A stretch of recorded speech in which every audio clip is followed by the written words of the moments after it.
honestly, guys notice it more when you're out winning games, right? If Cleveland starts off in a bad start, they're not doing well, and all of a sudden Shedeur or Dillon, Gabriel are doing well in 7-on-7, they're throwing dimes, and practice drills, the number one defense can't stop them. People take notice of that, and the more that the players see it, they're gonna then the comments start happening over the lunch table. They start happening throughout the building, and that's when the pressure really will get severe. The Cleveland Browns were focused on resolving their quarterback situation until Jason Kelce made pointed comments that triggered a strong reaction from ownership. The response inside the organization was immediate and intense. What exactly did Kelce say that has the dog pound on edge and the front office under pressure? We've seen that miserable game by the Cleveland Browns. So they throw Joe Flacco in there, and I like Joe Flacco. He did good, but they gave him the resource of all the first-team guys. Then they throw Dillon Gabriel in there with first teams and second teams. So Dillon always is getting protected. The same thing again, they gave this scrub max protection on every play.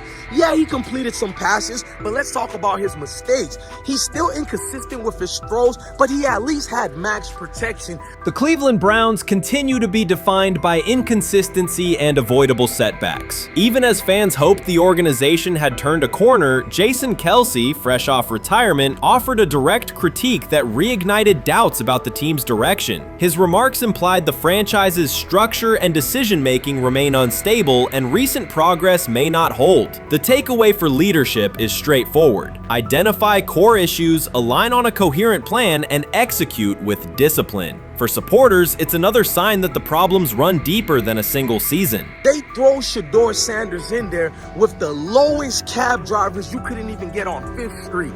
And I'm pissed off, bro, because the play calling was abysmal. Look, even if you don't like Shedeur, Shedeur didn't even get a chance to be trash.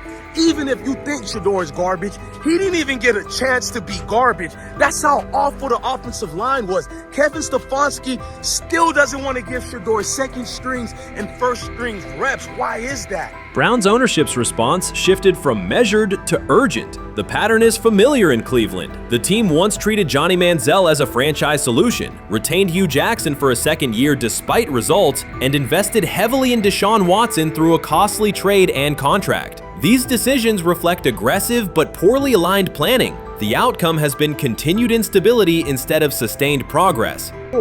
That this was the guy that they wanted to start. He's seasoned, he's experienced, he still has a big-time arm, even at his age, and they open with the Cincinnati Bengals. They wanted that experienced guy. He was always going to be the guy. They were not going to start Dillon Gabriel or Shedeur Sanders in week 1. Kenny Pickett had a hamstring injury. It makes it easy to go with Joe Flacco. And the question isn't and wasn't going to be who's the starter in Cleveland. The question is, who's going to be the backup in Cleveland? Who's going to be the number 2 quarterback when they open the season against these Bengals? Fans still show up season after season, expecting improvement and bracing for setbacks. The usual pattern has been early optimism followed by a gradual collapse. But last season was different. For a sustained stretch, the Browns looked organized and competitive, resembling a functioning team. Couple days, 3 days until roster cutdowns, how do you feel about that? Do you feel like you belong here on this team? Obviously, I think overall as a player, I feel like I put in the work. I feel like everything I do, I try to do it to my best, and that's all I ask for. So I feel like everybody feels like, they should be on the team, and if you ask anybody on the team, would they feel like they belong, in their own eyes. So I feel like I do, but I'm my own player, I think about myself in a high regard. The front office entered the offseason confident. Kevin Stefanski was being praised, and the Dog Pound believed the team had made real progress. Then Jason Kelce delivered a pointed assessment that cut through the optimism. Fresh into retirement, the former Eagles All-Pro and Super Bowl champion said Cleveland still looks like a team patching over issues rather than building a durable contender. Kelce's view was direct. The Browns' structure is fragile, and the roster is too dependent on perfect health at quarterback. He argued the team is one injury away from losing continuity and sliding backward. Because Kelce has operated inside a stable, championship-level organization, his comments carried weight with players, media, and fans. The reaction was immediate. People took his critique seriously, not as outside noise, but as an informed evaluation of how a successful team should be built. Ownership also felt the impact. Jimmy Haslam's response shifted to urgency, a sign that leadership recognizes the stakes.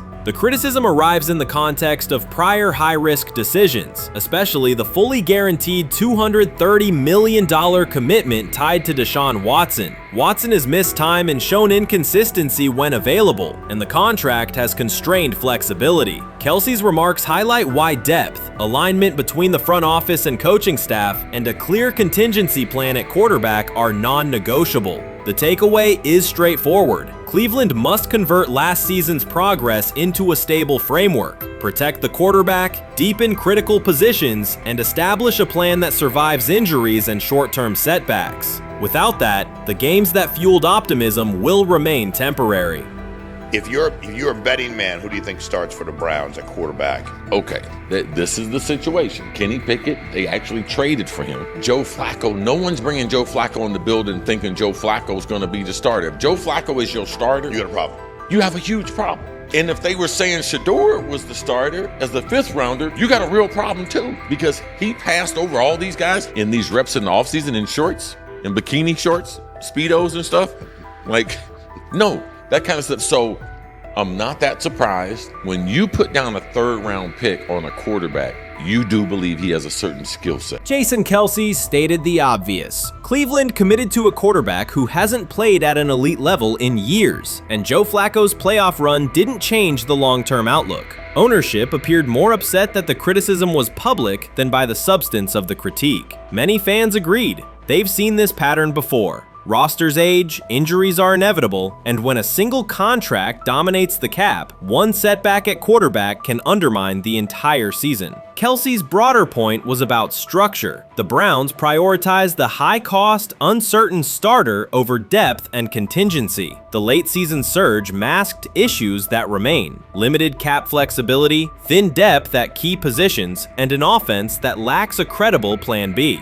Fans recognize how quickly a strong defense can decline with injuries, and how an offense without redundancy stalls. The AFC North raises the stakes. Baltimore with Lamar Jackson sustains a top standard. Cincinnati with Joe Burrow returns to contention when healthy. Pittsburgh rarely slips below .500 under Mike Tomlin and wins with defense and consistency. In that environment, Cleveland can't rely on perfect health or peak form from one player. The path forward is clear. Diversify cap allocation, reinforce the offensive line and receiver depth, carry a legitimate backup plan at quarterback, and install a scheme that functions regardless of who is under center.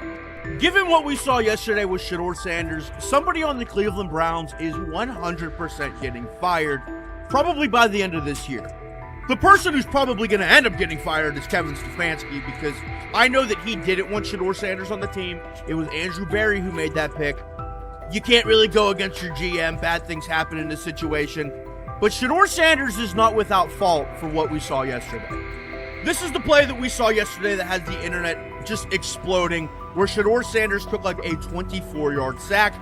Half of the internet is saying that this is all Kevin Stefanski's fault. Cleveland showed progress last season, but the underlying concerns remain. Jason Kelce highlighted them directly. The Browns' long-term plan is fragile, cap-constrained, and overly dependent on perfect health at quarterback. His comments focused attention on structural issues, roster depth, continuity in coaching, and a sustainable offensive approach, rather than a single hot streak. That criticism resonated because it reflected what many around the league already see. Ownership's reaction underscored the sensitivity. Jimmy Haslam has presided over frequent coaching and quarterback changes, and external scrutiny carries weight when it comes from a respected veteran with championship experience. Kelce's remarks reinforce that last year's Joe Flacco stretch was a short-term solution, not a foundation. The team still needs a durable plan that can withstand injuries and inconsistency. The practical takeaway is clear: stabilize the system, diversify cap cap usage and build depth at key positions so the offense functions regardless of who is under center. That includes a coherent development pathway for younger talent such as Shedeur Sanders, with defined practice reps, protection, and scheme alignment. Kelsey didn't say anything outrageous. He articulated the gap between a brief surge and a credible long-term contender. I have the faith of a mustard seed,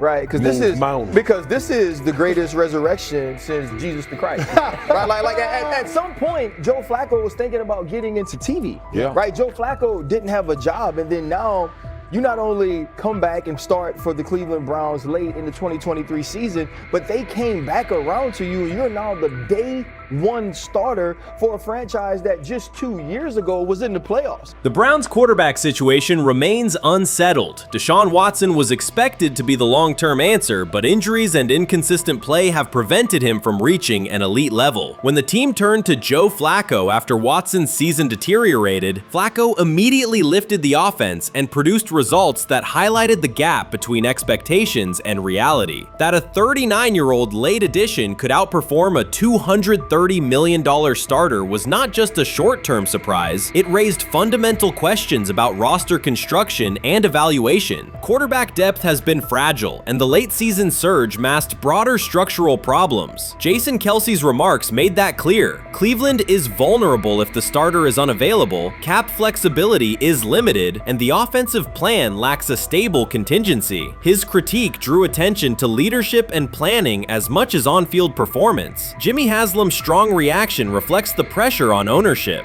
The organization has promoted a message of stability and progress, but Kelce's assessment suggested those gains are not yet durable. The path forward requires a realistic approach to the cap, a credible backup plan at quarterback, and a system that holds up regardless of personnel. This is exactly what he says. I'm told the footage of Shedeur Sanders meeting with the Giants is so bad that both the Browns and the Sanders family have threatened legal action if it is published. The New York Giants have released audio from their draft interview with Shedeur Sanders, and the disclosure has drawn intense public reaction. Fans want to know whether Sanders made critical remarks and why the Giants shared material that should have remained confidential. The situation revolves around an open microphone, contentious comments, and the broader implications of the leak. The New York Giants published a brief, edited segment from their interview with Shedeur Sanders and withheld the remaining footage. Observers are debating whether this was a strategic public relations decision or an attempt to discredit him. The team has offered no additional explanation, and many fans view the limited release as inadequate and potentially misleading. They are demanding full transparency and accusing the organization of orchestrating a negative narrative. While criticism of Sanders is vocal, his supporters are responding with equal intensity. There was another team that he sat down with. What do you mean it didn't go well after that? So, he was pissed that they did that to him. They did that to him. He counter-confronted the them. same thing they do to every other quarterback prospect. They did that to him. They slide in a mistake to see if you catch it. Right. And so because you're the quarterback. But he didn't take it as a correction. He took it as like he got pissed off. Yeah, and it's like so here's another one. So another one was, he throws a bad interception, and it was a deep throw early in the game, and he comes back and they go in the meeting, they show the interception. The Giants have released only a brief excerpt of the interview and are refusing to share the rest. Their decision has drawn criticism across TikTok, X, and Facebook, where many see it as a poorly handled public relations move. Fans are calling for the full recording to be published so the situation can be judged in its entirety. The GM is on film that the son, they asked the son last draft, yo, who you think I should pick? His son like, yo, you need to get the Jaden Daniels, big. This is what his son, it's on tape. You should go Jaden Daniels. He laughing at his son. And all right, cool, get Jaden Daniels. I don't even know how that tape got out.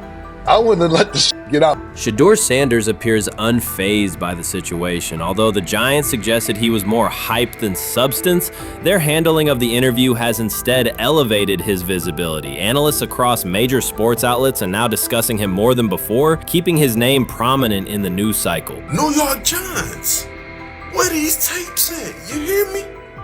Because if Shedeur Sanders was so unprofessional y'all would have leaked the tapes for the whole world could see, right? Cause understand, it's a lot of he say, she say. But one thing I do know, as a young black man growing up in this world, being straightforward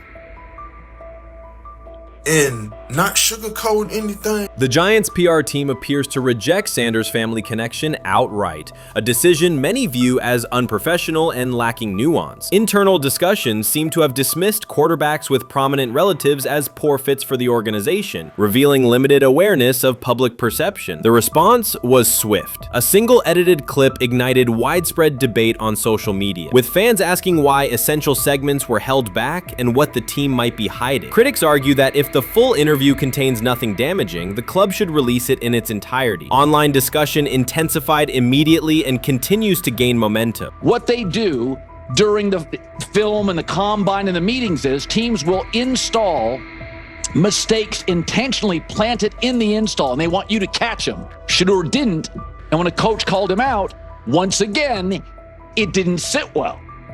It's like, bro, there's not many teams needing quarterbacks, especially since Pittsburgh appears to have a deal with Aaron Rodgers and Tennessee's getting Kale Moore. The Giants' decision to withhold the full interview has produced an unintended result. Instead of diminishing interest in Shedeur Sanders, it has intensified it.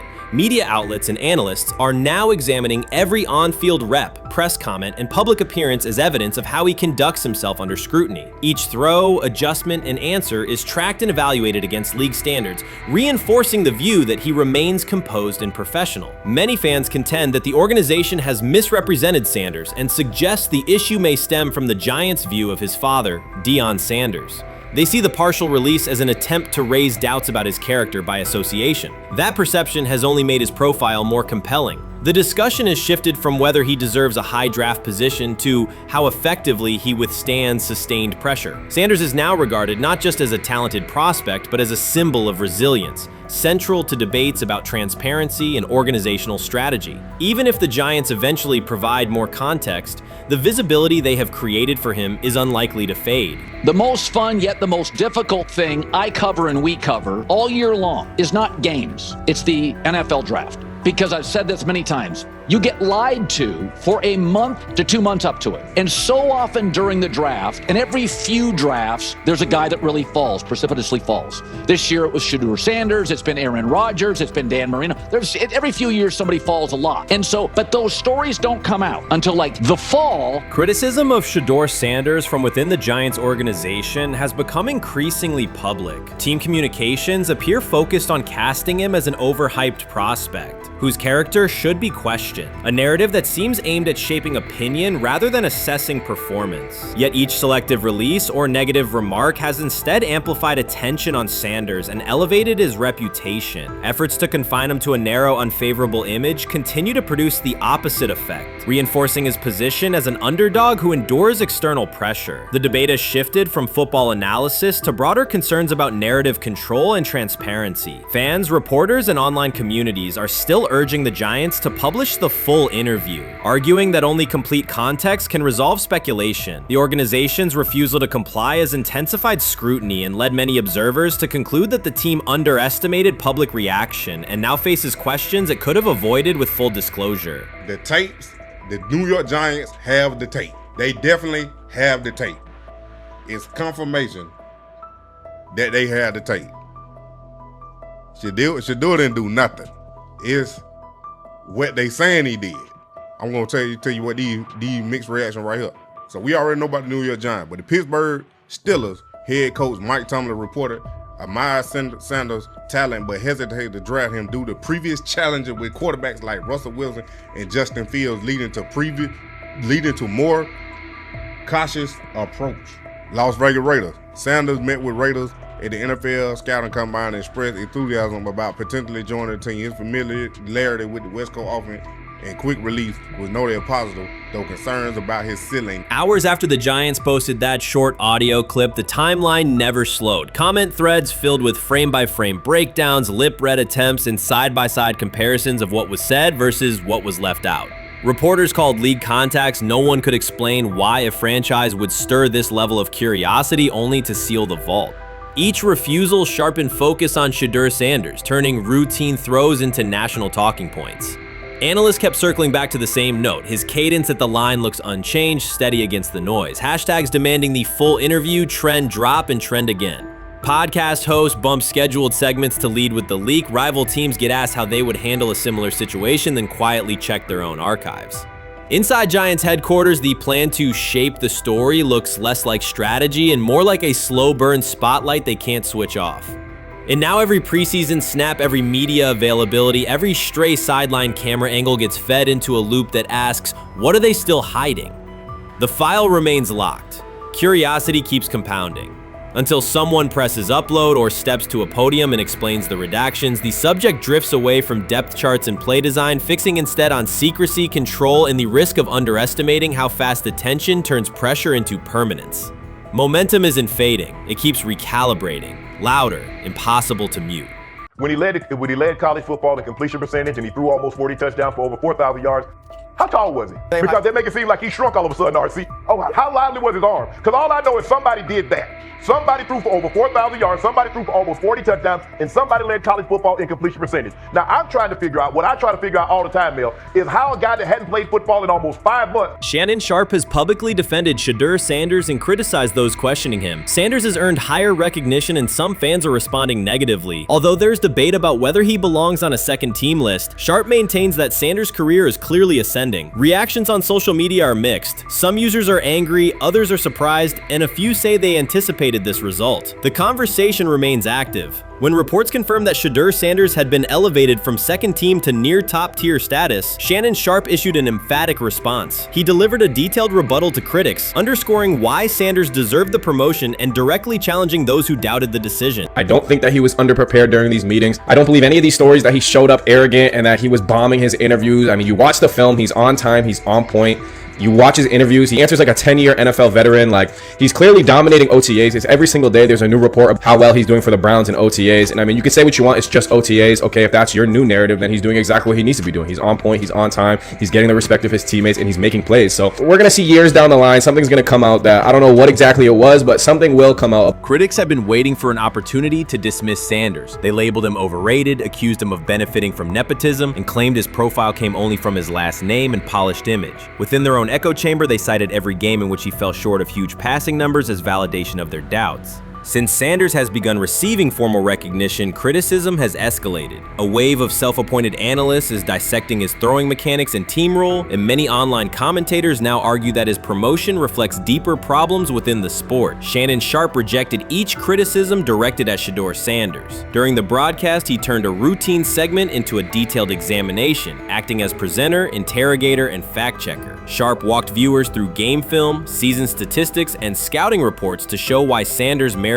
his recent promotion. Whenever a panelist claimed Sanders had not earned the role, Sharpe countered with completion percentages, efficiency ratings under pressure, and documented late-game drives that changed outcomes. He stressed that the backlash was driven less by on-field evidence and more by reluctance to revise earlier opinions. Sharpe argued that critics were upset not because Sanders lacked qualifications, but because his progress contradicted their initial narrative. By the end of the discussion, Sharpe had moved past simple defense and reframed Sanders as a clear example of performance-based advancement, demonstrating that early predictions can be wrong. Never heard of no Dillon Gabriel or Tyler Shock. What the hell is that? So how is Shedeur Sanders going behind them? I'll tell you how. Collusion. 4 different times they passed on him. How the hell does that happen? 4 rounds. It doesn't happen to a quarterback. We've never seen anything like this before.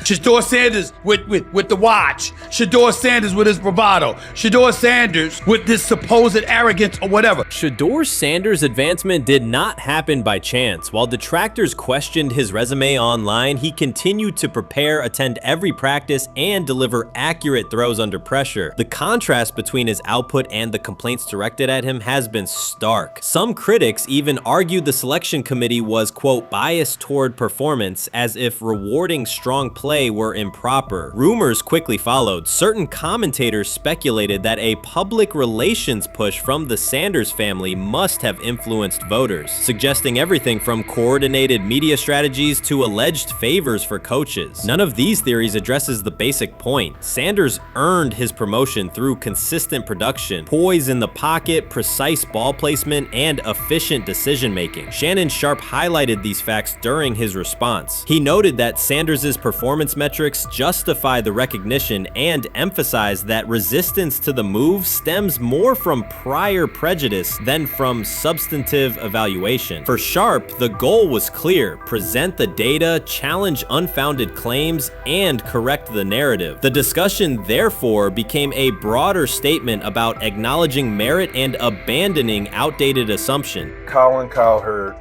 defend college basketball coaches who have gotten a DUI, come to their defense and say they didn't need to be fired, that they deserve a second chance. But Shedeur Sanders drives 40 miles over the speed limit, gets a one-on-one ticket, and Colin Cowherd comes on his show today and says he's out on Shedeur Sanders. He's seen enough. He can't support him anymore. He can't be in the Shedeur Sanders camp because of this speeding ticket. Shannon Sharpe addressed commentators who portray constant doubt as expertise. Those who discount strong performances with "we'll see" but declare bust after a single mistake. He noted their belief that progress only counts if an athlete visibly struggles. Sharpe's response was methodical rather than emotional. He presented evidence, cited statistics, and calmly refuted each claim. Following his remarks, several critics began revising or deleting earlier posts, recasting themselves as longtime supporters of Shedeur Sanders despite having questioned him for months. Sharpe insists on accountability, naming specific individuals and dates while requesting public acknowledgement of prior errors. He argues that analysts cannot spend months undermining a player's potential and then quietly adopt a supportive stance once the athlete succeeds. These are serious, big-time, top-of-the-line playmakers that they have. If you can go 45-42 in the fourth quarter because your quarterback set the school record with 510 yards passing.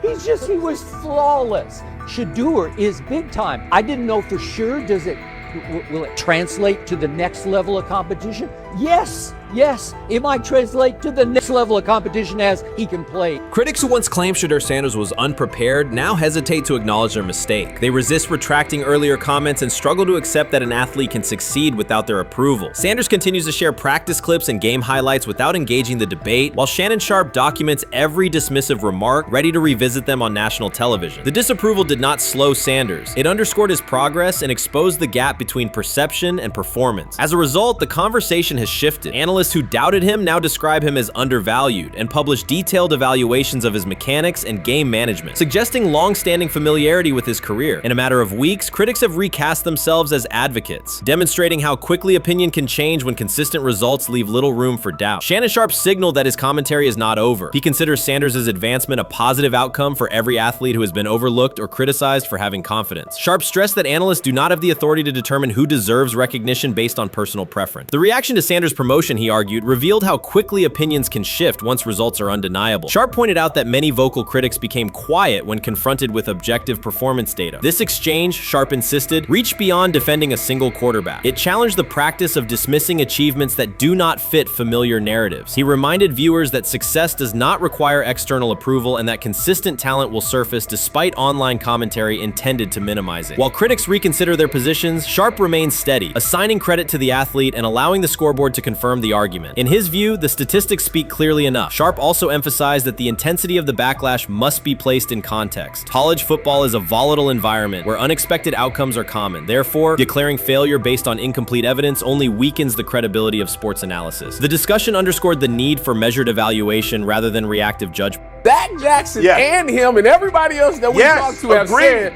that Shedeur looks good. He looks really good. He looks better. And we got Zach that say Dillon Gabriel ain't even an NFL quarterback.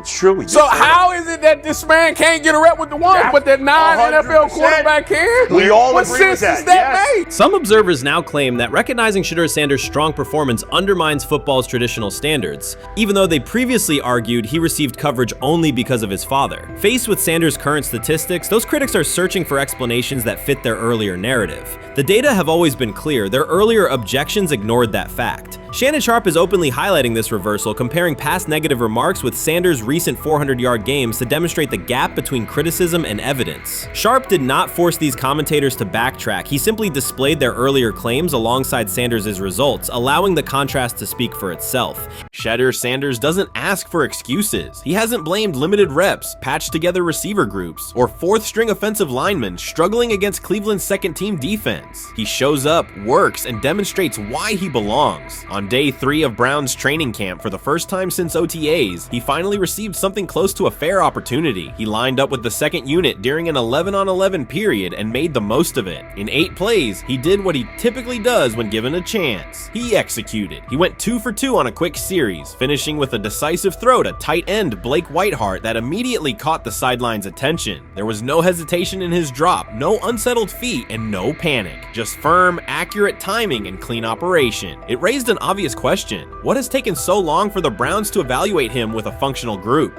The story isn't only about one throw, it's about the delay before it. Sanders has been the guy for most of his football life, commanding high school programs, starring in the Southwestern Athletic Conference at Jackson State, then operating under national attention at Colorado. For the first time, he's been told to wait. He has treated that reality as part of the job rather than a setback. He has prepared like a professional since the moment he arrived, and on the 3rd day of camp in heavy heat, he let the football represent his case. While coverage focused on the veteran presence of Kenny Pickett and Joe Flacco, Sanders made an impression with minimal volume. The difference with the second team was immediate. Protection held up, routes were on schedule, and progressions unfolded as designed. Within that structure, he looked like the quarterback who led efficient offenses at Jackson State and Colorado. Calm in the pocket, decisive in his reads, and accurate to tight windows. This was not simply a good practice period, it was a clear statement. He was not just operating the script, he was directing it. The timing was sharp, the reads were clean, and the seam throw to Whiteheart was a high-level anticipation throw, professional in placement and pace. The narrative around Sanders should reflect that when he is placed in a workable situation, his strengths are visible. Early work with 4th unit personnel included protection issues and unreliable spacing. With the 2nd unit, those variables stabilized and his work looked consistent with his resume. The performance supported a straightforward conclusion. The evaluation should move forward with higher quality reps. Sanders has been explicit about his approach. He does not request special treatment. He intends to be prepared so that when an opportunity appears, he can step in without a drop-off. He has said he wants to be ready for anything and not offer explanations after the fact. That mindset fits what teammates and coaches have observed. A quarterback focused on the assignment, not the conversation around it.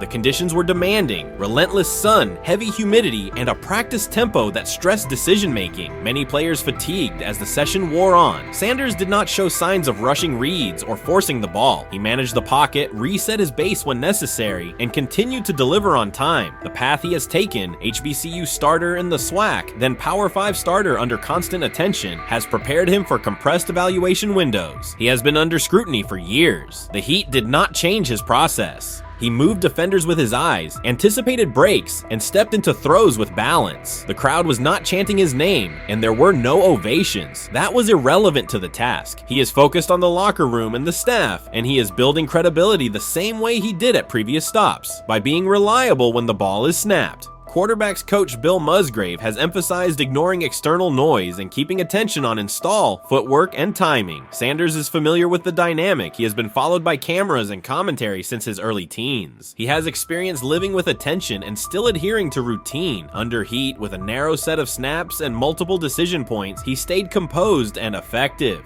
2 speeding citations, 91 miles per hour in Brunswick and 101 miles per hour in Strongsville, became national items. General Manager Andrew Berry characterized the decisions as not smart and stressed that it's not only about driving fast, but about the safety of others. Sanders accepted responsibility, stated that he learned from the incidents, and said he would follow the rules. The attention to those citations did not alter his daily schedule or his practice preparation. He arrived early, stayed engaged, and kept the discussion centered on work.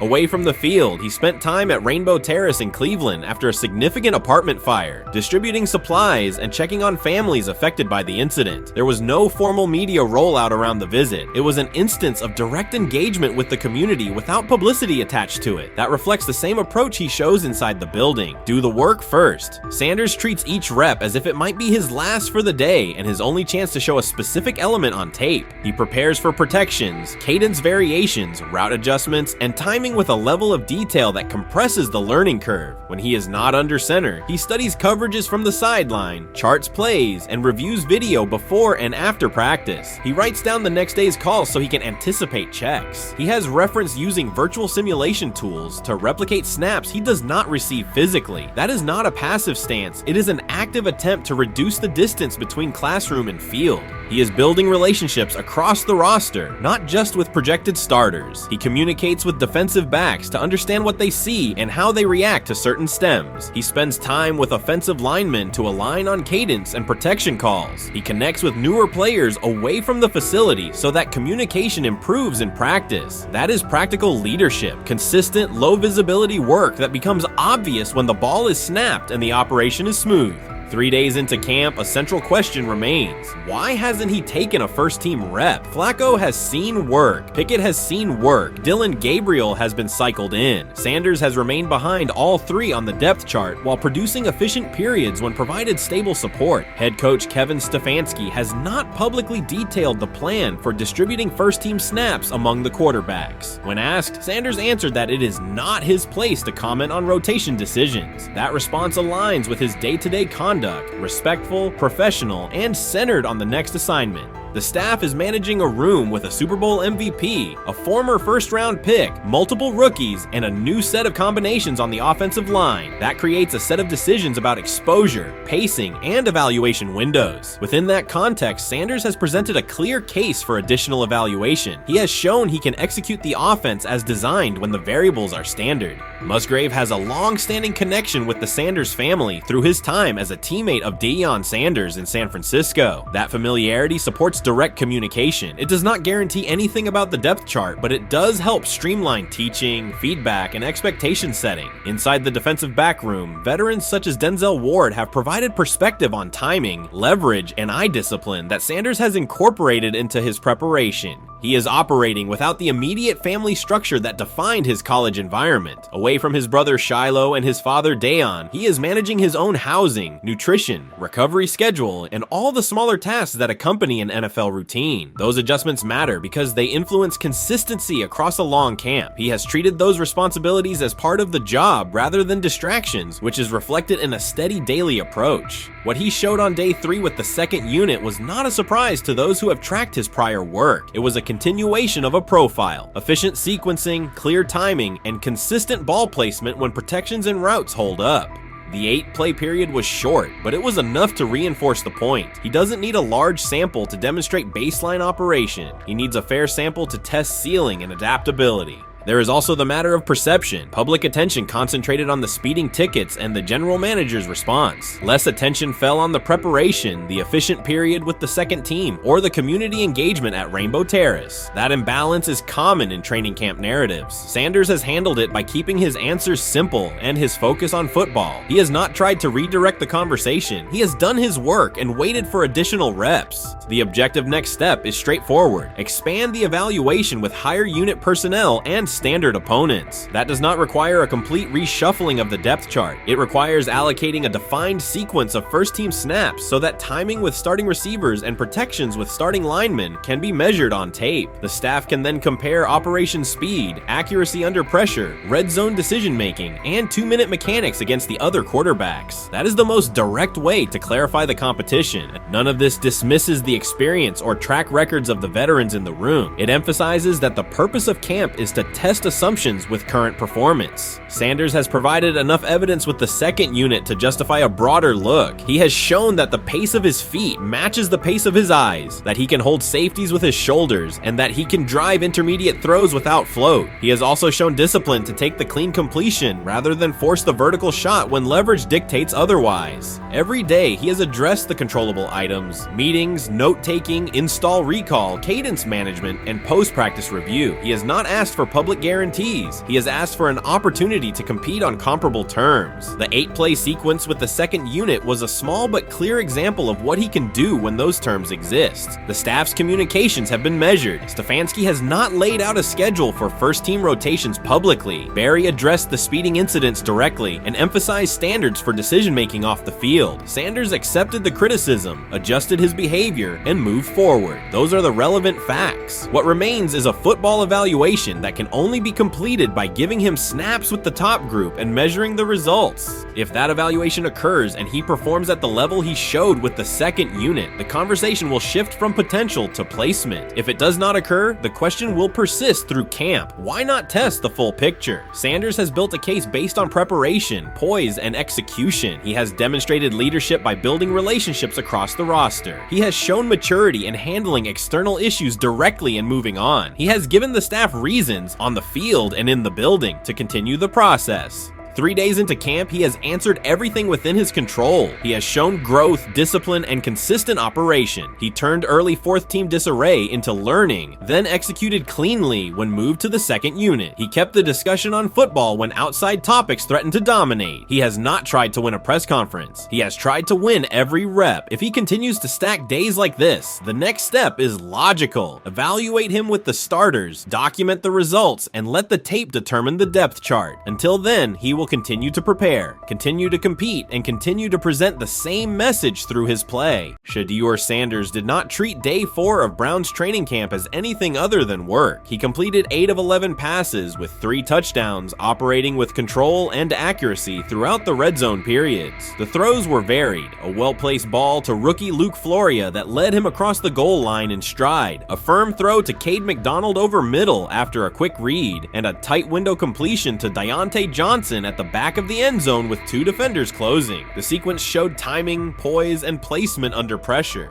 While national attention centered on Joe Flacco's underneath completions and Kenny Pickett's option and rollout periods, Sanders produced scoring plays on schedule. The performance was not the product of broken coverages or end-of-period reps. It came within structured work with defenders in position and the offense executing standard progressions. The accuracy rate, 8 completions on 11 attempts, reflected consistent mechanics and decisions. The operation was steady from huddle to snap to finish. Despite that session, the distribution of first-team snaps did not change. Camp logs indicated that Pickett and Dillon Gabriel continued rotating with the starters, while Sanders remained primarily with the second unit. With the first preseason game approaching, that choice drew more attention from observers who expected productive days to be followed by expanded opportunities. The question surfaced again: what additional evidence is required to evaluate Sanders with the top group? The 3 touchdowns illustrated different aspects of his profile. On the throw to Floria, Sanders used a measured trajectory to lead the receiver away from contact and into the end zone. On the ball to Johnson, he identified leverage, held the safety with his shoulders, and delivered to a precise spot at the back line. On the throw to McDonald, he eliminated the first read, reset, and drove the ball into the window before the hook defender could squeeze it. Each score reflected a particular tool: anticipation, manipulation, and velocity within standard timing.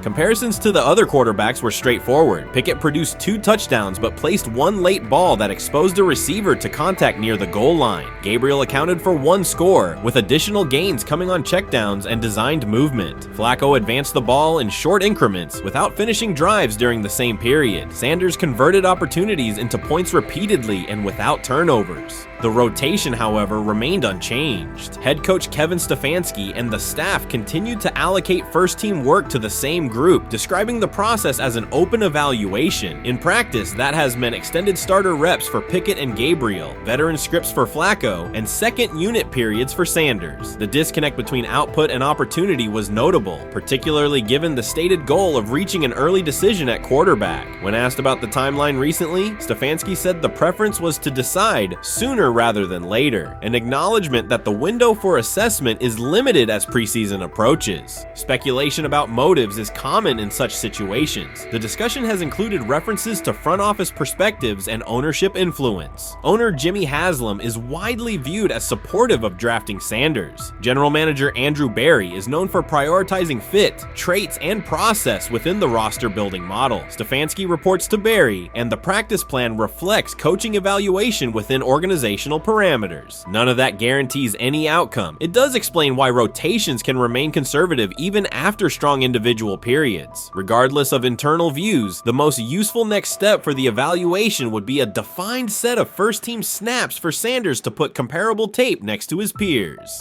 There was also outside attention on several practice segments from earlier in camp that showed Sanders throwing during lulls to non-receiver personnel, ball attendants, staffers, and assistants, while other quarterbacks were in script with full units. Those clips circulated widely and were interpreted by some as dismissive. Sanders addressed questions about it by narrowing the focus to preparation, explaining that his responsibility is to be ready for the work assigned and that he has adjusted at every level of competition, from HBCU ball to the Power 5 and now the NFL. The response matched his general approach: acknowledge the situation, maintain routine, and continue to execute when the next period begins. The broader draft day and narrative context remains part of the conversation. Sanders' college resume included efficient production and high completion rates across 2 programs, culminating in national recognition such as the Johnny Unitas Golden Arm Award. His selection in the 5th round was driven by varying evaluations of projection, scheme fit, and development timelines. The result is the current environment. He must present his case within limited windows, then wait for access to the next rung of competition. That does not make the process unfair, it makes it exacting. The best answer, for him and for the staff, is additional, comparable reps and clear tape.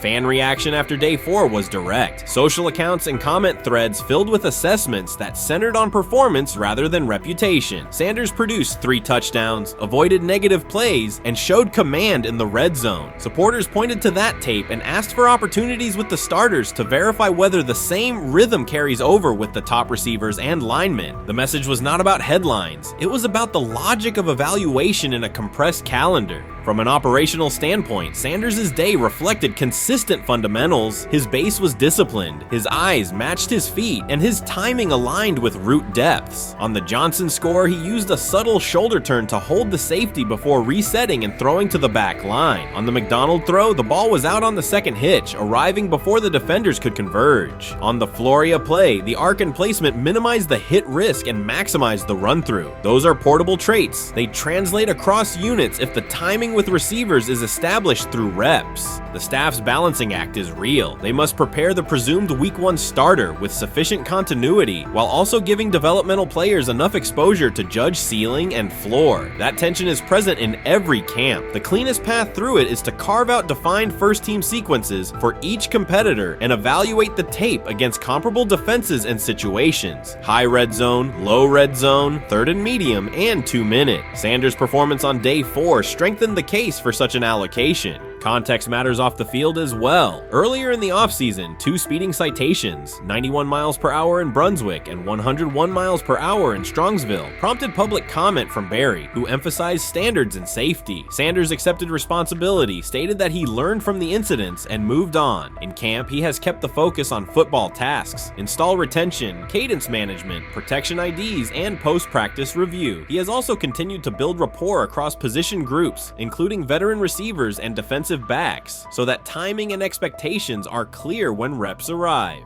None of this diminishes the experience of the veterans in the room. Flacco has decades of film, Pickett has multiple seasons of NFL starts, and Gabriel brings mobility and a defined collegiate profile. It does, however, underscore the purpose of camp, to align decisions with current performance. Sanders produced the most efficient scoring period of the day. The next logical step is to see that operation with the starting unit, document the results, and compare them to the other candidates under the same conditions. The preseason opener will compress timelines further. Install packages expand, and coaches begin to narrow personnel groupings. If the objective is to identify the quarterback who can operate the offense most cleanly on Sundays, then structured exposure now will give the staff better information later. A small but deliberate set of first-team snaps for Sanders, scripted early downs, a 3rd down sequence, and a red zone series would provide data without disrupting broader preparation. Until that occurs, Sanders can only continue to control process and execution. Day 4 showed what that looks like when opportunities align. Efficient reads, disciplined mechanics, and finishes in the end zone. He did not seek attention for the sequence. He put it on tape. If the evaluation remains consistent with the stated competition, comparable snaps should follow. If they do, the staff will have a clear, side-by-side measure. If they do not, the question from observers will remain the same. What more needs to be seen to justify the look? For now, the record from day 4 is clear. 8 completions on 11 attempts, 3 touchdowns, no turnovers, red zone precision, consistent control at the line and in the pocket. Those are tangible outputs. They merit a defined opportunity with the starters as the team moves toward preseason and the decision that follows. Whether or not that opportunity arrives immediately, Sanders has shown the preparation and execution necessary to be evaluated on equal footing. The next step is a matter of allocation, not speculation. We've got news. Got news. About my Cleveland Browns. We've got an oblique problem. Obliques are big deals, especially when it's your quarterback. Now, he might be 4th on the depth chart, but he was number 1 in the preseason game last week, and he did a great job. 138 yards, 2 touchdowns. Shedeur Sanders has an oblique injury. That is not good. I do not like this. I hate this because I want to see more reps for Shedeur Sanders. Shedeur Sanders, a projected breakout this season, has been sidelined unexpectedly. The Browns coaching staff confirmed an oblique injury significant enough to keep him out of all activity. No reps, no drills, no warm-ups. Concerns are rising about how this may affect his momentum and force adjustments to the team's plan. The focus now is his recovery timeline, the impact on his development, and the next steps for the quarterback depth chart. Browns rookie quarterback Shedeur Sanders injured his oblique during practice today, putting his status in doubt for Saturday's preseason game against the Eagles. He's the latest quarterback on Cleveland's roster who has dealt with a health issue, joining fellow rookie Dillon Gabriel and Kenny Pickett.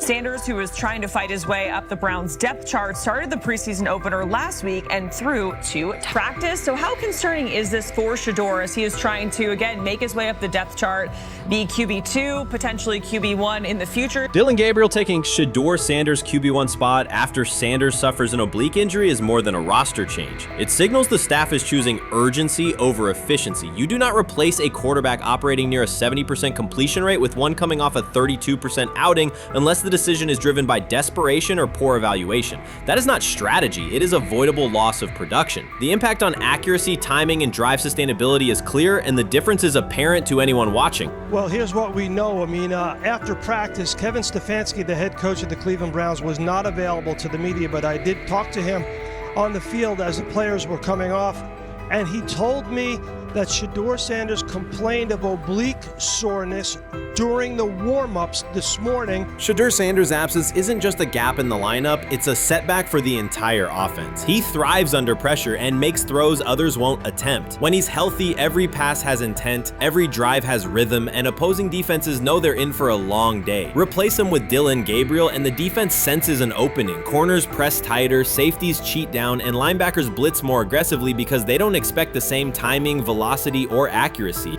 Yes. I mean, yeah, I'm a fan. I'm not even going to try to hide it. Rich, you guys are fans. Like, you guys talk about the Cleveland Browns quite a bit. Yeah, it's almost annoying to me. It aggravates people. Like, people don't like the fact that Rich talks a lot about They must love I'm here. But it's like, you have a friend, and that friend's child is following in the family's footsteps.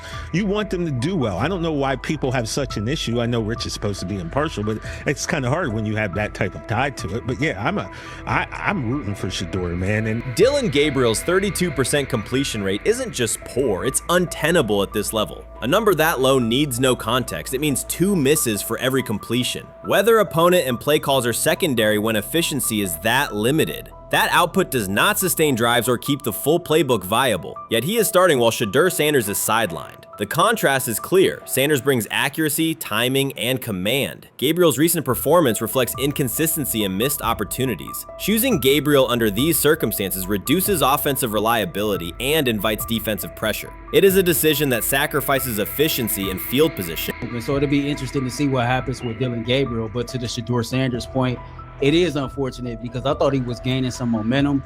I know the practice that they had before they left for Philly, Daniel Oyefusi reported that he actually took the most reps of all of the quarterbacks.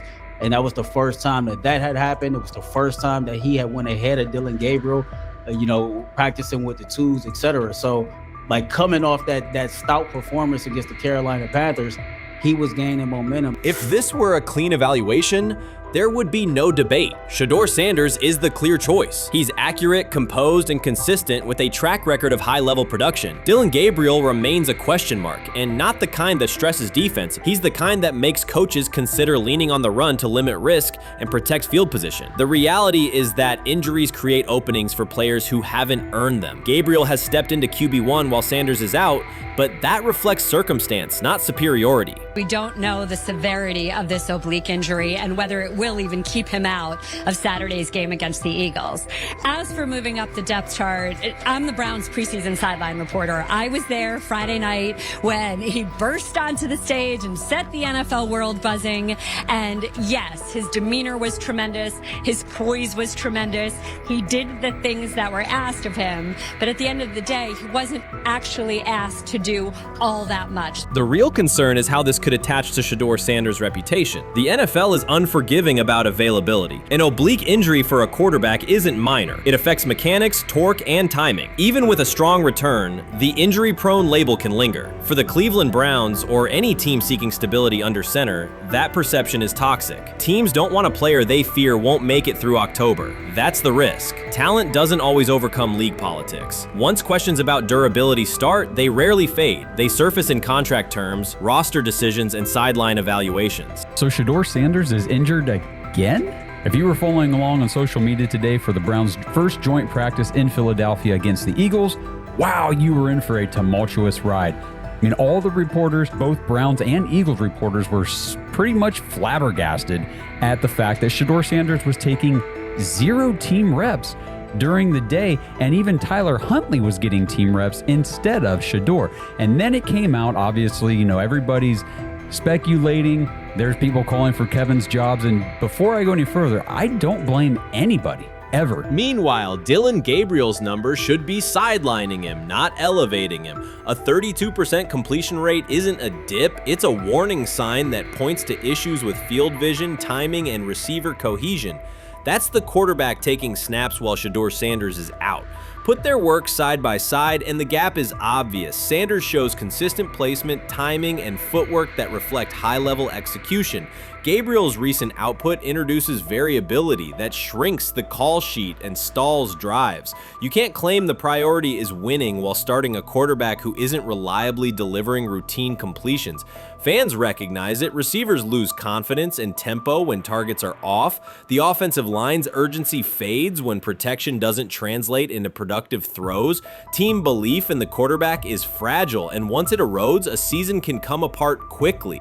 We could be looking at, 3/4 of Snoop and maybe 1/4 of Dillon Gabriel. Not really exciting for the fans. Of course, it would be nice to see what Dillon looks like. Did spend third-round capital on him. If you're Dillon Gabriel and you're a rookie, is not you be want to get team. healed. You want the reps. You want to take these reps. So what do you do to prepare yourself and get ready? Because, man, when rookies get injured, it's like these reps are so valuable. Yeah, sets them back a lot. We do have some video here. Mike Garafolo had some video of Jalen Hurts kind of helping Shedeur used his cart to get off the field here. Shedeur Sanders changes the entire equation. His presence under center keeps defenses honest, keeps teammates engaged, and expands the coaching staff's options. You can call vertical shots, open the playbook, and control the game's tempo. Dillon Gabriel limits that. With him, the playbook narrows, drives stall, and the defense ends up on the field too long trying to compensate. The Cleveland Browns are not in a position to gamble at quarterback. This is a franchise with a difficult history at the position. With Gabriel, the issues are visible from the stands. A 32% completion rate won't jump to 60% with a few extra reps. If anything, it will decline as defenses present looks they would not risk against Shedeur. And that's the core issue. Shedeur Sanders at 80% is still a better quarterback than Dillon Gabriel at his best. That isn't exaggeration, it's the numbers. If Sanders is a 70% passer when healthy, even a drop to 60% keeps him well ahead of where Gabriel is now. Yet the team is rolling with the quarterback who isn't delivering routine completions. Every week Sanders is out, his hold on QB QB1 loosens. That's the hard truth. The longer Gabriel stays in the role, the more coaches cite continuity and chemistry to cover what's happening on the field. Every throw and every drive has to be a statement, not just to win, but to erase any notion that Gabriel is a legitimate alternative. In the NFL, QB1 isn't handed back because you used to be the best option. You have to take it.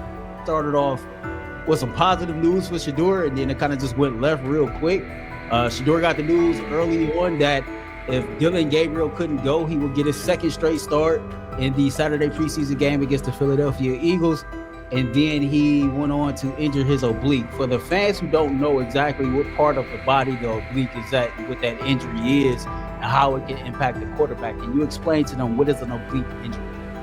It's like up in this area, right? Well, you can't see me, but like right up in here, you know, when you go to throw, like obviously that's all that. So the truth is straightforward. The Cleveland Browns, or any team in this situation, aren't going anywhere meaningful with Dillon Gabriel under center. You can frame it as progress and point to selective highlights, but reality will level it out, and by then the season is already slipping. Shedeur Sanders is the difference between a team with a path forward and a team playing out the schedule. He reads coverages, delivers on-time throws, and forces defenses to respect every level of the field. Gabriel turns the offense into guesswork. The NFL is built on results, and the results are clear. Gabriel's 32% completion rate functions as a warning sign. It doesn't need context, a clinic, or a film session to explain. It signals inefficiency that stalls drives and compresses the playbook. Yet he has been handed the role Shedeur established through precision, composure, and production. That decision undercuts the stated goal of winning. With Sanders, the offense retains structure, rhythm, and threat. With Gabriel, it narrows and exposes the defense to longer stretches on the field. I view things as I got time.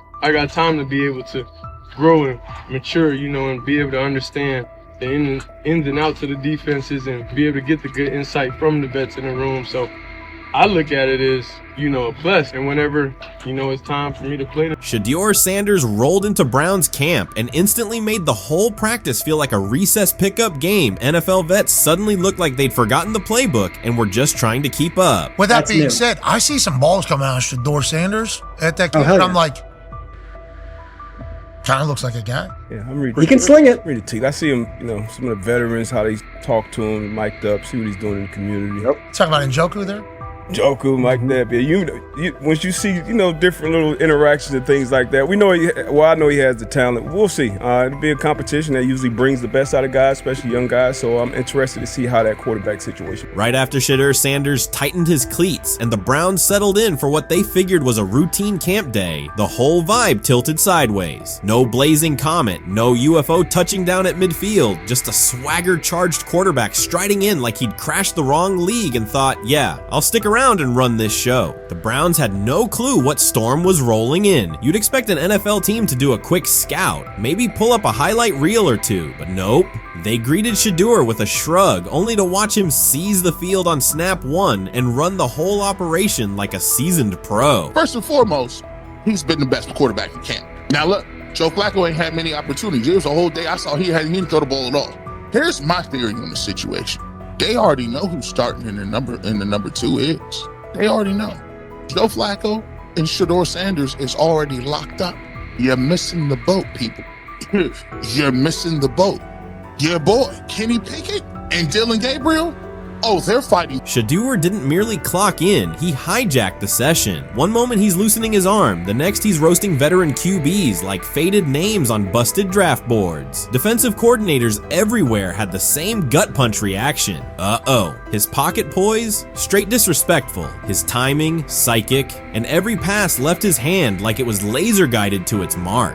While Shedeur Sanders was slicing up routes, the Browns secondary looked less like an NFL backfield and more like a gaggle of dads sprinting through a Saturday fun run. Big on enthusiasm, short on closing speed. Coaches fought the urge to slam the emergency horn. Players traded wide-eyed, "Are we serious?" stares, and someone even double-checked that a hidden camera crew wasn't about to pop out of the tunnel. But nope, this was pure Shedeur, half cold-blooded surgeon, half highlight factory. He wasn't dropping a casual "I'm here," he was crafting a masterclass. From the first rep, the tempo changed. Shedeur Sanders accepted the snap with steady footwork, diagnosed the Browns' single high shell, and delivered a tight window seam route that forced the free safety to recover late. Throughout the period, he manipulated leverage with quick shoulder fakes, moved through full field progressions, and released on time from a balanced base, consistently putting the ball on his receiver's upfield shoulder. Cleveland's coverage struggled on multiple fronts. Safeties hesitated between deep half responsibilities and underneath support, creating voids at 15 to 20 yards. Cornerbacks and off-man were caught in trail position when Sanders used rhythm throws on three-step drops, while those who tried press technique had their inside hand neutralized by his receivers' outside releases. Linebackers widened to match shallow crossers, leaving the middle hook unguarded for pivot routes and option digs. One corner attempted a line of scrimmage jam. Sanders immediately adjusted the route to a back shoulder fade, releasing the ball before the break and rendering the press ineffective. Over the session, he showcased pocket discipline, reclimbing to maintain throwing lanes rather than drifting, and finished with a series of anticipatory throws against cover 2 cloud, fitting vertical outs between the flat and deep half defenders. Sanders' combination of rapid post-snap processing, precise ball placement, and pocket efficiency exposed coverage mismatches at every level and highlighted communication gaps in the Browns secondary. By mid-session, the Browns defensive staff clearly recognized their calls were outmatched. Every adjustment, a roll to cover 6, a simulated pressure, a late rotate to 2 high, was neutralized once Shedeur Sanders confirmed the post-snap picture. Routes that had taken weeks to script were beaten by timing and location. Comeback set at 12 yards broke open before the corner's transition. Slot seam outs dotted the void between the flat and deep half defender, and boundary receivers beat press with quick hand techniques, receiving the ball before the trail man could recover. Sanders' command was methodical. He used cadence to freeze plug blitzes, re-ID'd the mic when linebackers sugared the A-gaps, and maintained a firm base so he could reset and fire without resetting his feet. His receivers benefited from that rhythm. Top of the stem, eyes back, ball delivered on their upfield shoulder, allowing immediate transition to YAC. The Browns front tried a late stunt to compress the pocket. Sanders climbed 2 steps, re-spotted the shallow crosser, and delivered in stride, turning a potential sack into a 20-yard gain. What stood out most was how little ramp-up Sanders needed. From his first series, he processed full-field concepts at tempo, cycling through progression reads without hitching. The poise under interior pressure, consistency in ball placement, and ability to manipulate zone defenders left the Browns' coordinated disguise packages ineffective and forced them into static coverage by the end of the period.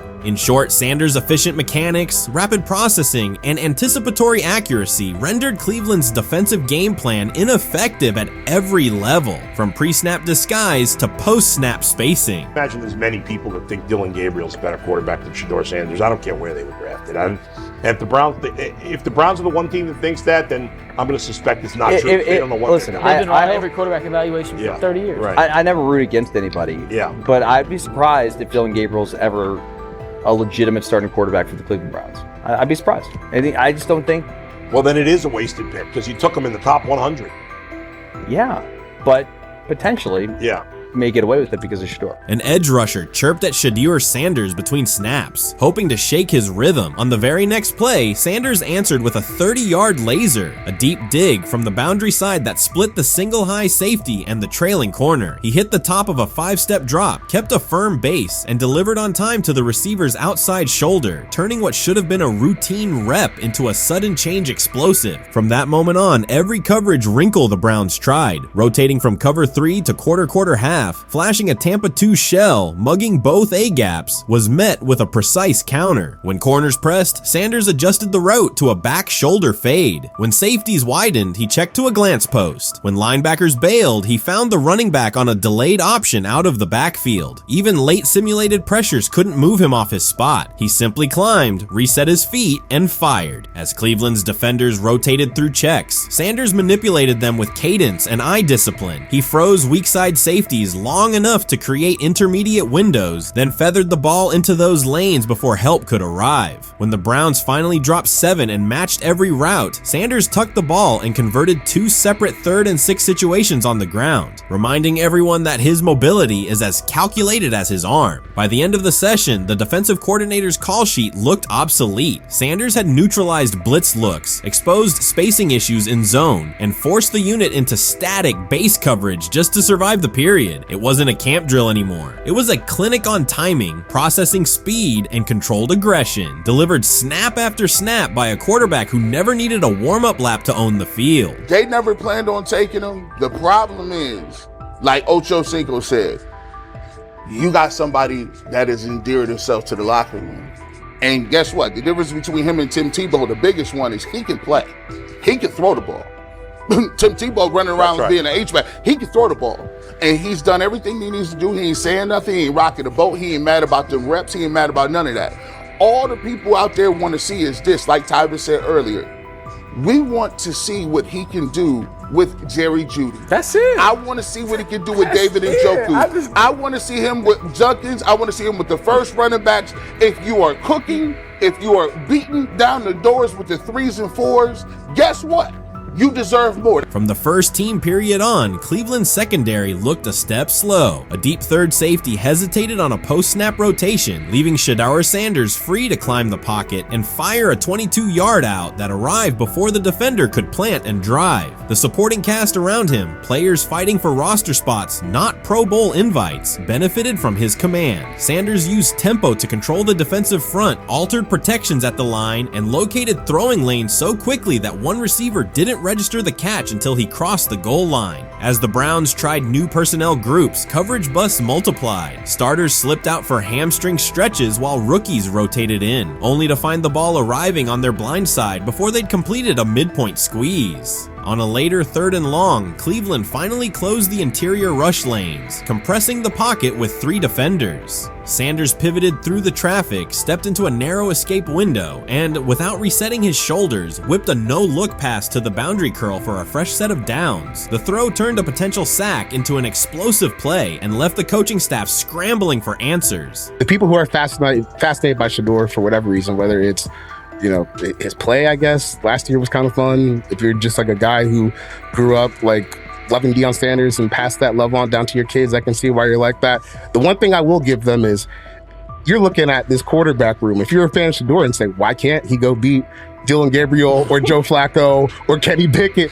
So I do understand that part of it, right? Because why not? Why couldn't he be the Brown starter in October or November? That looks like a quarterback room where everyone will get a chance to start. Shedeur is lighting it up in practice every day. You're not even a half bit curious to see what he could do with the ones. That makes no sense. And then on top of all of that, you got players going on podcasts and talking to people in the media saying this guy is really good. Like, this guy is legit. So even your peers respect you enough. How is it that the coaches can't see that? It always starts with the players, where the player's like, hey, you see that? You seen that pass he threw? The Cleveland Browns were taken by surprise when quarterback Shedeur Sanders stepped in for first-team snaps, asserting control of the drill and instantly highlighting deficiencies across the rest of the room. His confident command forced coaches to pause practice clips, reevaluate progressions, and consider immediate adjustments to the depth chart. Within minutes, discussions spread throughout the facility and online forums as fans weighed what Sanders' showing means for the current starters. The organization now faces an urgent, data-driven decision on whether Sanders should move up permanently. Shedeur Sanders arrived at Browns practice, took several first-team reps, and the entire quarterback group immediately felt the pressure. Coaches erased the whiteboard and reviewed their plans. Staff members exchanged concerned comments, and observers began asking whether Sanders was positioned to assume a larger role. Tony, every year we see at least 1 to 2 teams. They were in last place in their division the year before. No one thought they'd be good, and then they were good. It almost seems like no one's even assuming the Browns can be that, but we see it happen every year. And I get the quarterback stuff, but correct me if I'm wrong, Tony. The Browns are trying to run the football, play good defense, not turn the ball over in the passing game, and try and take advantage when they can, correct? That's what they're trying to do. That was the 2020 offense. The Cleveland Browns are still searching for stability at quarterback. Deshaun Watson is yet to deliver consistent starter-level production that justifies his contract, and each game renews doubts about whether he can regain peak form. Behind him, rookie Dorian Thompson-Robinson shows promise but remains inexperienced and unpolished. Coaches are evaluating alternatives each week and may need to adjust the depth chart if progress stalls. The roster around them is built to contend now, so ongoing uncertainty under center is increasingly costly. As we talk about, we do believe in best player available. We do believe in positional value, and We didn't necessarily expect him to be available in the 5th round, and so we love adding competition to every position room, and adding him to compete with the guys that are already in there. We felt like that was the appropriate thing to do. The Browns quarterback group is unsettled. Deshaun Watson has yet to provide the reliable, high-level play his contract demands, while rookie Dorian Thompson-Robinson remains promising but unpolished. Depth behind them consists mostly of veterans whose experience lies more in holding clipboards than leading offenses. The coaching staff needs an immediate answer, not a 3-year development project. Shedeur Sanders enters as that potential solution. At Colorado, he passed for more than 3,200 yards despite working behind one of college football's poorest offensive lines, consistently demonstrating poise, quick processing, and accurate ball placement under heavy pressure. Film shows steady reads and disciplined footwork, traits that offset concerns that his profile is built on family name or media attention. Cleveland viewed the signing as a low-risk, high-reward move. Early in camp, Sanders received a handful of first-team snaps intended merely as an evaluation. Those plays quickly changed practice tempo. The ball came out on time, receivers hit their landmarks, and the defense struggled to adjust. Coaches immediately expanded the review using phrases such as evaluate every option, an indication that the depth chart was no longer fixed. Watson sensed the scrutiny. Thompson-Robinson increased his urgency. Within minutes, competition in the quarterback room intensified. Sanders repeated that performance in subsequent sessions. His footwork remained clean, progression sharp, and throws firm and precise. Each strong rep forced staff to reassess the plan to keep him buried on the developmental track. The broader context magnifies the pressure. Cleveland's roster is built to contend now. Fans are weary of quarterback turnover, and the front office cannot afford another costly misstep under center. Around the league, rookie passers rarely wait multiple seasons anymore. Joe Burrow, Justin Herbert, CJ Stroud, and even late pick Brock Purdy established that precedent. If Watson opens the regular season and struggles, public calls for Sanders will grow, especially if the rookie flashes in preseason. Alternatively, another team could attempt to acquire him if Cleveland hesitates to elevate his role. Each scenario underscores the same reality. Sanders' emergence has turned a routine camp evaluation into a critical decision point for the franchise.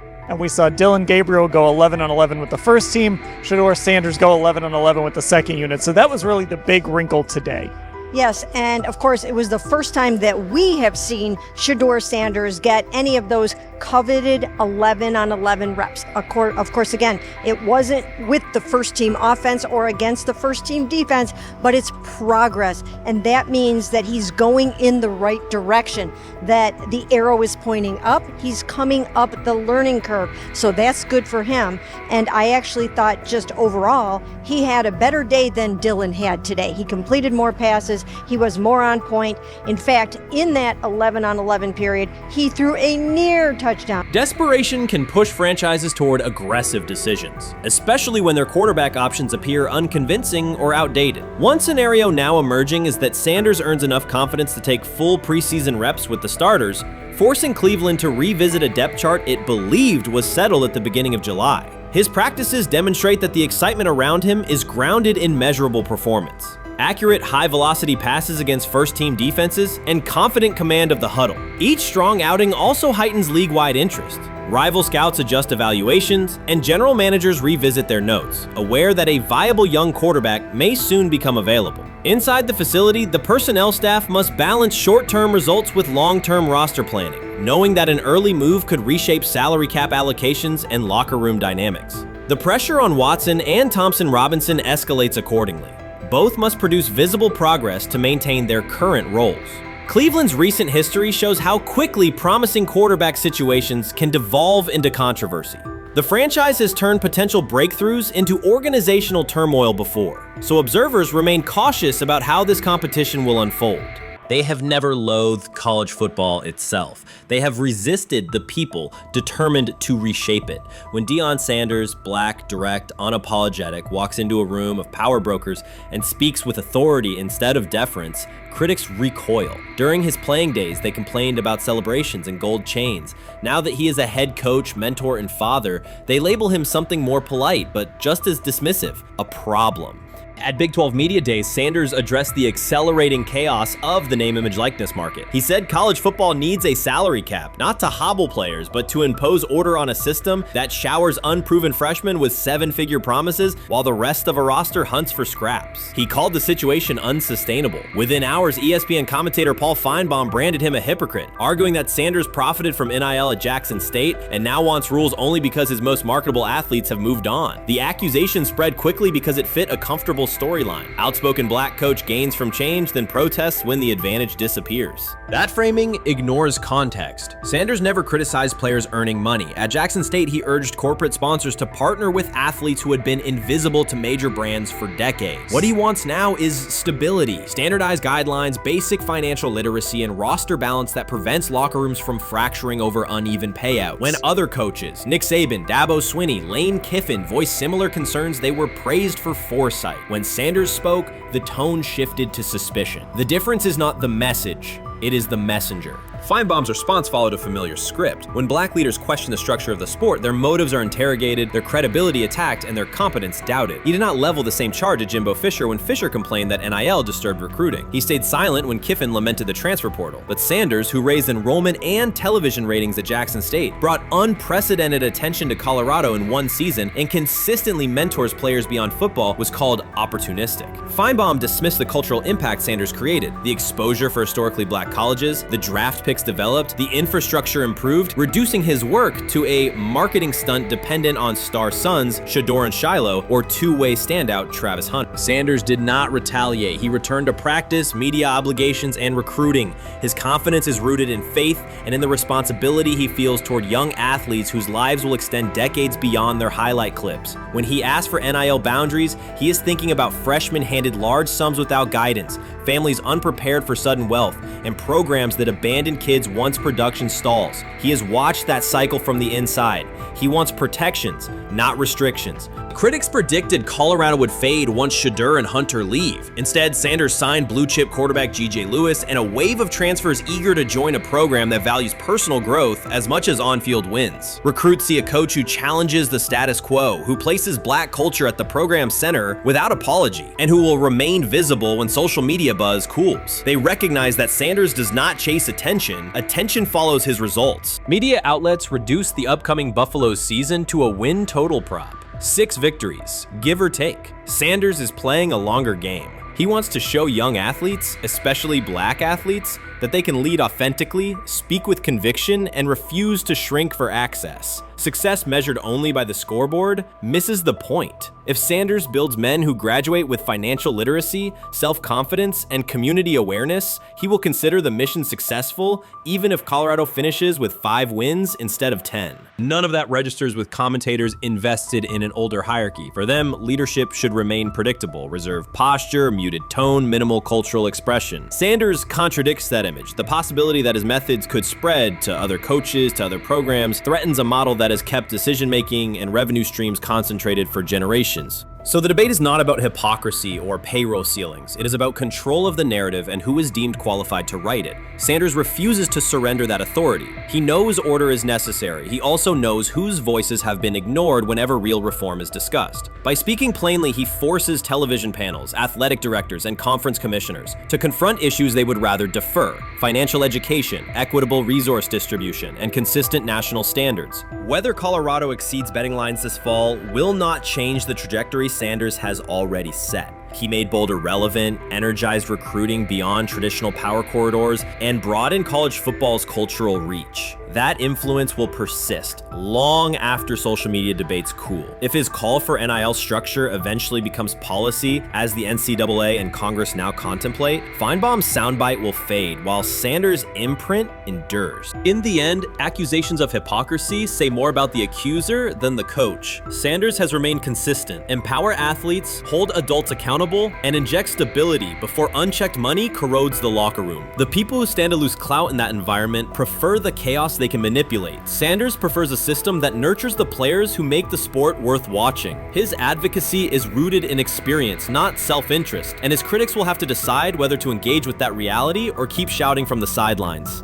The 2025 NFL Draft was expected to be Shedeur Sanders' moment. Many projected him as a top 10 talent and a headline quarterback in one of the most discussed college football storylines in years. Instead of walking across the stage on the first night, he waited through 3 days without a call. There was no celebration, only silence. When the phone finally rang at pick no. 144 in the 5th round, it was the Cleveland Browns. With that selection, the financial outlook changed dramatically. The Sanders family believes this was not a typical draft slide, but the result of coordinated action. They are pursuing a $100 million lawsuit alleging collusion across parts of the league. In the months before the draft, Sanders was consistently discussed among the top quarterbacks in the class. Television and digital analysts praised his poise, accuracy, leadership, and command. Scouts highlighted a 74.1% completion rate, record-setting stretches at Colorado, and his rise from an HBCU star to a national figure. Consensus expectations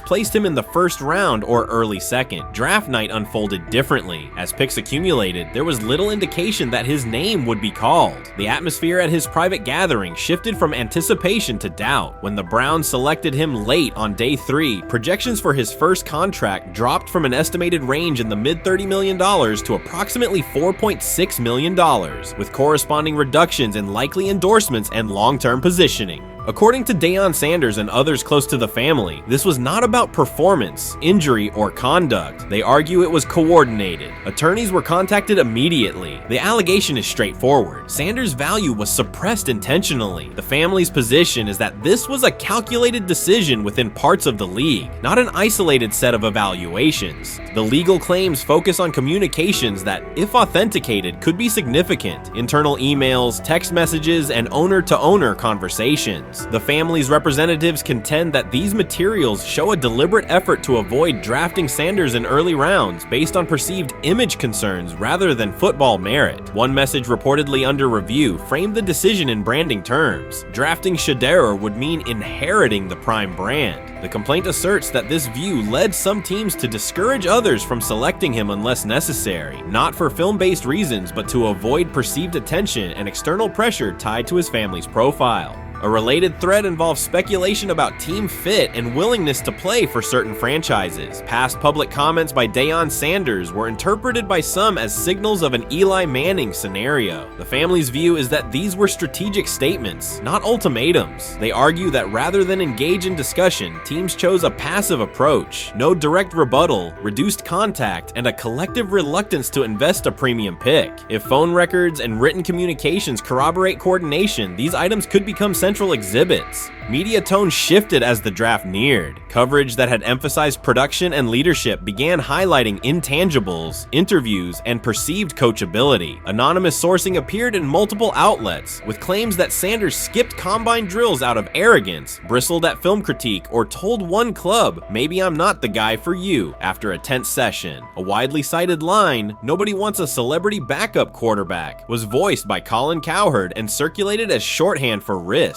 The Sanders legal position is that these narratives did not arise organically, but reflected a coordinated leak pattern that undermined his market value. The family's contention is that this was primarily about control and compliance rather than football ability. They point out that Sanders did not fail a drug test, was not suspended, and did not produce poor athletic testing. His college resume included elite stretches and significant program elevation at 2 stops. The legal claim asserts that the league's power structure resisted a high-profile player aligned with a high-profile parent coach and an independent media presence. The allegation is that teams sought to avoid the perceived complexity that would come with selecting him early. The financial impact is a core component of the damages claim. Had Sanders been selected late first or early second round, projected 4-year compensation would likely have fallen between $30 to $35 million, with immediate access to higher tier endorsement opportunities and the brand leverage that accompanies a franchise quarterback designation. As a 5th round pick, the initial contract value is a fraction of that total, and associated off-field opportunities are typically narrower. The suit reportedly seeks not only lost salary, but also the broader economic value linked to draft position, sponsorships, licensing, and the visibility that accelerates an early career trajectory. The filing's scope, as described by sources close to the family, extends beyond the league office. It may involve media outlets, scouting firms, and specific executives if discovery shows coordination or materially false statements that affected value. The argument is that the draft slide harmed not only Shedeur, but also the broader Sanders brand, affecting perceptions of Deion Sanders as a recruiter, coach, and public figure. The family's view is that narrative construction around brand risk and celebrity backup produced a measurable economic and reputational loss. If a court authorizes discovery, the process would likely compel emails, internal draft notes, and message archives from teams and third-party intermediaries. Subpoenas could be served on media organizations for sourcing records related to anonymous quotes. That level of transparency would be unusual and could reveal how information flows during pre-draft periods. The legal theory moves beyond a single player's evaluation to the draft's integrity, whether owners or executives acted in concert to reduce a prospect's value for reasons unrelated to football performance. The league has not publicly addressed these specific allegations. Background comments from executives characterize the claims as overreach. The family's camp maintains they have documentation sufficient to proceed. The comparison points referenced by observers include Deflategate, Spygate, and the Colin Kaepernick grievance, not because the facts are the same, but because of the potential scope, policies, practices, and the balance of power between the league and individuals challenging its processes. Another dimension of the dispute involves how the NFL perceives Deion Sanders, Coach Prime, and the autonomy he promotes. He built a large media footprint around his programs at Jackson State and Colorado, elevated his players' profiles, and spoke openly about fit and leverage. The family contends that this visibility, combined with statements about preferred destinations, triggered resistance. The complaint frames the response as a preference for compliance and predictability over independent branding and public negotiation. The suit also addresses the pre-draft decisions that critics point to: skipping the Senior Bowl, declining full workouts at the NFL Scouting Combine, and candid interviews about team fits. The family characterizes these as strategic choices commonly made by top prospects, not evidence of entitlement. Their view is that similar decisions by other players did not produce the same narrative because those players fit more comfortably within league expectations. The risk calculus is clear. Bringing a suit of this magnitude invites professional consequences. The family acknowledges that some within the league may react negatively. Their position is that the principle at stake, transparent and fair valuation, warrants the risk. The message they intend to send is that manufactured narratives and coordinated devaluation should face scrutiny, particularly when they affect earnings, opportunity, and reputation. If the case advances, several outcomes are possible. The court could find insufficient evidence of coordination, limiting the scope to individual judgments protected as opinion. It could also find enough to proceed to broader discovery, which would have implications beyond one player, including potential changes to how teams document evaluations and how media handle anonymous sourcing close to the draft. Agents might push for reforms, including clearer guardrails around leaks and standardized prospect communication records. For now, Sanders is working within the Browns structure. He has avoided public escalation beyond confirming focus on preparation and development. The lawsuit is a separate track managed by counsel. This dual approach, professional routine on the field and legal action off it, reflects the family's strategy. They intend to contest the process they believe harmed him while meeting club expectations day to day. The core allegations remain consistent across their statements. A talented quarterback saw his draft value suppressed by coordinated behavior tied to branding concerns and public positioning rather than football merit. Media narratives amplified that shift, and the result was a substantial, quantifiable loss. The remedy sought includes compensation and a measure of accountability that could deter similar conduct. Whether the claims are ultimately proven will depend on documentation and testimony. If emails, texts, and call logs substantiate coordination, the impact could be significant, prompting policy review around pre-draft communications and media engagement. If not, the case may narrow to disputes over opinion, perception, and the gray areas of scouting. Either way, the filing signals a willingness to confront entrenched practices and to test in court how far the process extends beyond film and interviews. This situation has moved from speculation to litigation. It addresses control, image, and power in a system that influences careers and compensation. It also underscores how public narratives can shape market outcomes. Sanders' path now has 2 tracks: earning opportunities on the field in Cleveland and seeking redress off the field for what the family views as an avoidable and orchestrated loss. The questions at stake are larger than one draft slot. They touch on how the league values independence, how information is weaponized, and what recourse exists when a player believes the evaluation moved from football to optics. The answers will emerge through practice reps and potentially through discovery and a courtroom record. You first, when you take a look at both of these QBs, who had the most impressive start so far in the preseason? Well, to me, it was Shedeur. I didn't see any interceptions when he was out there. Did you see anything like that? I mean, don't get me wrong. I don't think Dillon Gabriel did a bad job. I was impressed with the brother, but I'm going to go with Shedeur. You know, the pressure was on him. The spotlight was on him. Stephen A. Smith didn't just call out Dillon Gabriel. He held him accountable and made him rethink his comments. The moment Dillon Gabriel spoke and went after Shedeur Sanders, it wasn't a minor slip. He crossed the line and stepped directly into Stephen A. Smith's wheelhouse. And Smith answered with a clear, direct response that left no room for misinterpretation. The comparisons were emanating from the media more so than anybody else. And that's what I think, that's exactly who I think he was directing his comments towards. Having said that, Dillon Gabriel, respectfully, it was stupid. A very dumb comment to make. First of all, let me tell you something right now. In every walk of life, far beyond the parameters of a football field. This wasn't casual sports commentary, it was a decisive critique. Dillon Gabriel's comments were taken apart by Stephen A. Smith with clear, direct points. Gabriel, a quarterback with solid stats but limited top-level achievements, chose to take a public shot at Shedeur Sanders. Shedeur, who has handled sustained media scrutiny and on-field expectations, became the target of an unnecessary criticism. Smith responded by challenging Gabriel's standing to make that claim, and by defending Sanders on the facts. The outcome was clear. Gabriel overreached, and Sanders didn't deserve the hit. Dan Orlovsky would sit up here in comparison to Shedeur Sanders, who did no such thing, and say, hey, thought he looked better.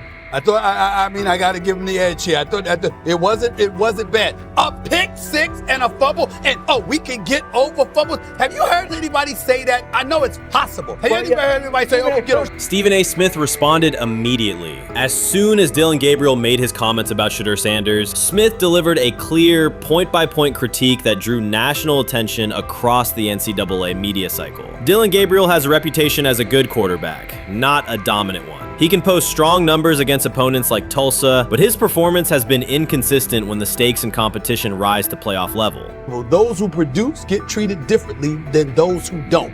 What he said echoes the mentality of all of America practically, and most certainly the world, as we see things being globalized more and more every day. It was a stupid, idiotic, immature comment, because clearly you were feeling the heat because a lot of people was talking about how Shedeur should be QB. Dillon Gabriel is a capable quarterback, but not a standout. Even so, he chose to talk down to Shedeur Sanders, a quarterback who has navigated constant scrutiny and pressure and still represents the future of a program that was struggling before he arrived. The comparison was weak. The criticism was unnecessary. Stephen A. Smith recognized that and dismantled Gabriel's argument with a clear, direct response.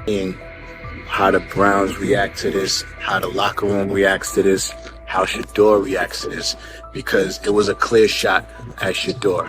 But let's say Dillon Gabriel's talking about the media. How could you be a brand new quarterback in the NFL and the first time you get behind a mic after your first game, you throw the media under the bus? That's arrogance. Stephen A. Smith excels in moments like this. When Dillon Gabriel made his remarks about Shedeur Sanders, Smith responded with a focused, direct critique. He questioned Gabriel's standing to make that claim, noting that Gabriel has transferred between programs and has not been a Heisman finalist. Without theatrics, Smith laid out why Gabriel's resume doesn't justify taking public shots at Sanders. Smith's point was clear. Targeting Shedeur Sanders, a quarterback central to his program's future and consistently under intense scrutiny, was misplaced. Gabriel's criticism lacked the substance to support it, and Smith methodically showed why. Well, something today on his 42nd. I want you to be meaner. Birthday. That's number one. Number two, after the game, the Browns head coach Kevin Stefanski said there was a mix-up in the routes and that players were in the area that they shouldn't have been. Look at Stephen A's face. Look at Stephen A's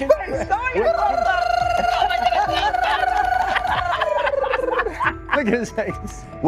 Stephen A. Oh my Lord. The strength of Stephen A. Smith's response was that he didn't just address Gabriel's remarks. He challenged the image around him. Dillon Gabriel often presents himself as an overlooked contender ready to surprise. But the reality is that his profile hasn't commanded broad attention. It's a clear reminder that not every opinion carries equal weight. In defending Shedeur Sanders, Stephen A. was direct and precise. Shedeur isn't just a quarterback. He is Deion Sanders' son, which subjects him to scrutiny far beyond anything Gabriel has faced. Even under that pressure, Shedeur has maintained his composure, shown confidence, and delivered in key moments that helped revive a program many had written off. Stupidity, all of it. I thought it was a clear shot at Shedeur due to the fact that his Oregon coach threw a shot at Coach Prime and Shedeur during their meeting at Colorado last year. But you know what? The cream rises to the top. Let's see what happens this week. I see a lot of the media talking about they think it was about the media and not about Shedeur. And I think that's a chess move. For Dillon Gabriel to take shots at Shedeur Sanders was a miscalculation. Stephen A. Smith made the mismatch clear. Gabriel's attempt to shame Sanders was unnecessary and counterproductive. You don't target Deion Sanders' son when Deion has turned Colorado into primetime television. It underscored that Dillon Gabriel has often played with a chip on his shoulder because the spotlight hasn't followed him. He has been around long enough to compile numbers but not to earn broad respect. That's why going after Shedeur was misguided. Sanders, despite ups and downs, drives headlines. Gabriel's most notable headlines have been his transfers. Stephen A. Smith pressed that point without hesitation, challenging Gabriel's standing and leaving his argument looking like a forced throw that turns into a pick six. You know what? Still needs to thank me a little bit more for that restaurant I treated him and his family to because it was big time and stopped embarrassing me by going places and trying to use coupons. That's how pathetic he is. The point is that a pick six and a fumble is usually considered a bad day. Stephen A. Smith didn't need to raise his voice to make the point. He presented Dillon Gabriel as a player whose talk outpaces his resume and defended Shedeur Sanders with clear comparisons. That's why he called Gabriel out so directly. The comparison wasn't just unfair, it was forced. Now look at Gabriel's record. The numbers are solid and he can win against average defenses, but the resume lacks defining markers. There's no sustained Heisman contention, no late season surge that reshaped the national picture, and no postseason moment that cements a legacy. The track record reflects steady production, not top-tier impact. That's the gap Smith underscored. Gabriel's criticism of Shedeur Sanders wasn't supported by what he has accomplished, while Sanders continues to carry a program under constant scrutiny. Let's see some of them step up and make some plays out there. Ain't no way. Gabriel Ain't no way. He's not built like that. No way. And this one is picked off and going back the other way. Oh my God, why did he stop playing? Now it's a foot race. And that is that. They told me bust out my AP, perfect timing. H-time, we about to get legendary. Shedeur start the next game, baby. Shout out Dillon though, you know what I'm saying? Bro, I love you, my heart. What am I bigger than cheese, bro? You know what I'm saying? But Shedeur got it. Shedeur Sanders is a national brand who draws viewers for both performance and result. Dillon Gabriel's attempt to diminish him read as resentment. And Stephen A. Smith called out the insecurity and lack of awareness directly. Colorado under Deion Sanders is prime time and Shedeur sits at the center of that spotlight. If Gabriel expected the sports world to agree while he took a shot at Shedeur, he misread the moment. Smith dismantled the argument and questioned the credibility behind it. Gabriel will move on. He'll keep playing, give interviews, and have fans, but this exchange will trail his media profile as a reminder of a misstep. It's a clear example of a resume that doesn't justify taking public aim at a quarterback carrying that level of scrutiny and responsibility. For the Cleveland Browns preseason game today is that the way that some white folks watched Shedeur Sanders last week is the way that some black folks were watching Dillon Gabriel today. And it's not Dillon Gabriel for Dillon Gabriel's sake. Most folks don't have a problem with Dillon Gabriel. It's what he represents, which is the disrespect of a black person for no other apparent reason than they are a confident black person. Dillon Gabriel thought he was aiming up. Instead, he was placed back among quarterbacks who are good but not great. Stephen A. Smith made the central point. Dillon Gabriel doesn't shape the conversation. Sports are about narrative as much as numbers, and Gabriel's story doesn't move the culture, while Shedeur Sanders does. Smith highlighted that contrast clearly. By the end, Gabriel's credibility had taken a measurable hit. The critique was decisive and sent a broader message to any player considering public shots at Shedeur Sanders. If you step into that debate, you will be held to a higher standard and your resume will be tested. Dillon Gabriel learned that the hard way.